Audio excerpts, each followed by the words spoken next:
Interview with Safi FM. Umeachia lini hasa na mpaka sasa hivi umefikia wapi kwenye upande wa promotion? Nina wimbo na Ibra inaitwa Humo Tu na ingine inaitwa Kilisese. Na yote iko kwa jumla iko katika sound ambayo nimecreate inaitwa Buja Piano ambayo nimekuja kuitangaza Tanzania na East Africa. Kufanya kazi na Ibra kwako kukoje? Amekuja nyumbani kama shemeji wetu, nampa beat na tukafanya na nyimbo. Kwa unahisi labda ilikuwa ni opportunity mmemtumia kama opportunity kwa ajili ya kupenya kwenye market ya Tanzania? Nimemtumia kama opportunity. Kwani tukisema kama opportunity naweza kuwa ametutumia kama opportunity kuingia kwetu. Tumetumia kama collaboration. Which is not bad.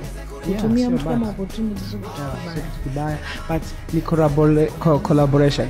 I think nahisi kwamba tunaweza tukaita hivyo kwa better than. So you guys did a collaboration? Yes, we collaborate. Kwa fan base nichukue fan base ya huku na yeye achukue fan base ya kwetu. Very nice. Mlivyomuona mara ya kwanza anaingia kwa ajili ya kumchukua binti yenu, mlikuwa na wasiwasi kwa sababu vijana wa Tanzania hasa wasanii hawajatulia wengi katika swala zima la mahusiano. Kwa mnapoona mnakuja shemeji karibu nini, kulikuwa na wasiwasi wote kumpa binti? Sijui labda familia yake. Wewe mwenyewe si familia, sio muita shemeji. Ndio, lakini sidhani kwamba tunaweza tukakuwa na wasiwasi.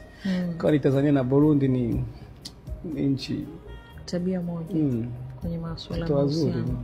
Kwa watu poa. Kwa hata nyinyi wasanii wa Burundi mna tabia ya kupenda wanawake, upande wa wanaume kupenda sana wanawake. Acha sio wasanii tu, hata kila mtu anapenda wanawake na kila mtu anapenda wanaume.